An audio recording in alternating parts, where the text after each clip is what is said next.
Hola a todos los amigos del canal, sean bienvenidos a un nuevo video. Hoy vamos a revisar el título 21 del libro cuarto, que corresponde a la prueba de las obligaciones. En el capítulo anterior vimos el modo de extinguir la nulidad y la rescisión correspondiente a el último modo de extinguir que vimos con respecto a los modos de extinguir las obligaciones. Ahora vamos a ver la prueba de las obligaciones, el título 21.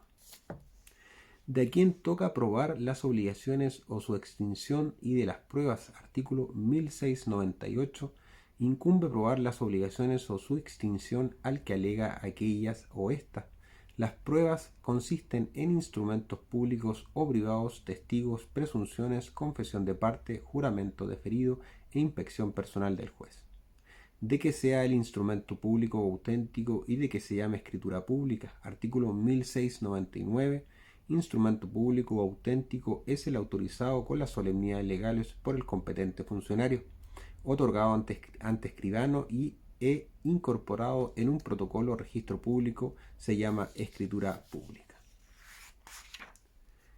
De la fe que hace el instrumento público, el artículo 1700 indica: el instrumento público hace plena fe en cuanto al hecho de haberse otorgado y su fecha, pero no en cuanto a la verdad de las declaraciones que en él hayan hecho los interesados. En esta parte no hace plena fe sino contra los declarantes. Las obligaciones y descargos contenidos en él hacen plena prueba respecto de los otorgantes y de las personas a quienes se transfieran dichas obligaciones y descargos por título universal o singular. De cuando no puede suplirse la falta de instrumento público y del valor del instrumento defectuoso. Artículo 1701. La falta de instrumento público no puede suplirse por otra prueba en los actos y contratos en que la ley requiere esa solemnidad y se mirarán como no ejecutados o celebrados, aun cuando en ellos se prometa reducirlos a instrumento público dentro de cierto plazo bajo una cláusula penal. Esta cláusula no tendrá efecto alguno. Fuera de los casos indicados en este artículo, el instrumento defectuoso por incompetencia del funcionario o por otra falta en la forma valdrá como instrumento privado si estuviere firmado por las partes. Del valor del instrumento privado reconocido por la parte a quien se opone o que se ha mandado tener por reconocido, el artículo 1702. El instrumento privado reconocido por la parte a quien se opone o que se ha mandado tener por reconocido en los casos y con los requisitos prevenidos por la ley tiene el valor de escritura pública respecto de los que aparecen o se reputan haberlos suscrito y de las personas a quienes se han transferido las obligaciones y derechos de estos. De la fecha de un instrumento privado, el artículo 1703. La fecha de un instrumento privado no se cuenta respecto de terceros sino desde el fallecimiento alguno de los que le han firmado o desde el día en que ha sido copiado en un registro público o en que conste haberse presentado en juicio o en que haya tomado razón de él o le haya inventariado un funcionario competente en el carácter de tal. De la fe de los asientos, registros y papeles domésticos, artículo 1704. Los asientos, registros y papeles domésticos únicamente hacen fe contra el que los ha escrito o firmado, pero solo en aquello que aparezca con toda claridad y con tal que el que quiera aprovecharse de ellos no los rechace en la parte que le fuere desfavorable. De la fe de las notas escritas o firmadas por el acreedor, artículo 1705. La nota escrita o firmada por el acreedor a continuación al margen o al dorso de una escritura que siempre ha estado en su poder hace fe en todo lo favorable al deudor. Lo mismo se extenderá a la nota escrita o firmada por el acreedor a continuación al margen o al dorso del duplicado de una escritura, encontrándose dicho duplicado en poder del deudor. Pero el deudor que quisiere aprovecharse de lo que en la nota le favorezca deberá aceptar también lo que en ella le fuere desfavorable. De la fe entre las partes del instrumento público o privado, artículo 1706. El instrumento público o privado hace fe entre las partes aún en lo meramente enunciativo, con tal que tenga relación directa con lo dispositivo del acto o contrato. De los efectos de las contraescrituras privadas y públicas, artículo 1707. las escrituras privadas hechas por los contratantes para alterar lo pactado en escritura pública no producirán efecto contra terceros. Tampoco lo producirán las contraescrituras públicas cuando no se ha tomado razón de su contenido al margen de la escritura matriz, cuyas disposiciones se alteran en la contraescritura, y del traslado en cuya virtud ha obrado el tercero. De la exclusión de la prueba de testigo respecto de la obligación que ha debido consignarse por escrito, artículo 1708, no se admitirá prueba de testigo respecto de una obligación que haya debido consignarse por escrito.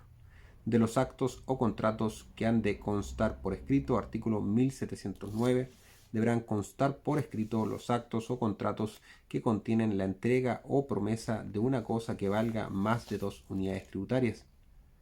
No será admisible la prueba de testigos en cuanto adicione o altere de modo alguno lo que se expresa en el acto o contrato, ni sobre lo que se alegue haberse dicho antes o al tiempo o después de su otorgamiento, aun cuando en algunas de estas adiciones o modificaciones se trate de una cosa cuyo valor no alcance a la referida suma.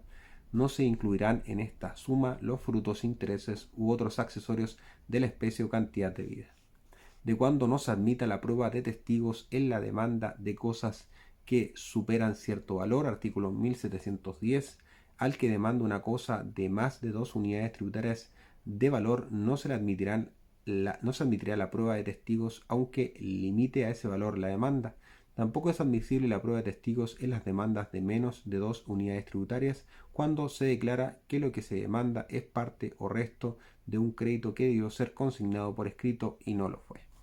De las limitaciones a las reglas de los 3 artículos anteriores, el artículo 1711 indica, exceptúanse de lo dispuesto en los 3 artículos precedentes, los casos en que haya un principio de prueba por escrito, es decir, un acto escrito del demandado o de su representante que haga verosímil el hecho litigioso.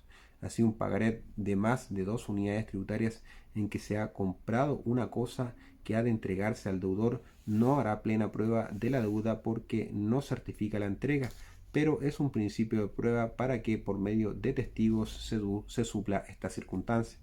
Exceptúanse también los casos en que haya sido imposible obtener una prueba escrita y los demás expresamente exceptuados en este código y en los códigos especiales.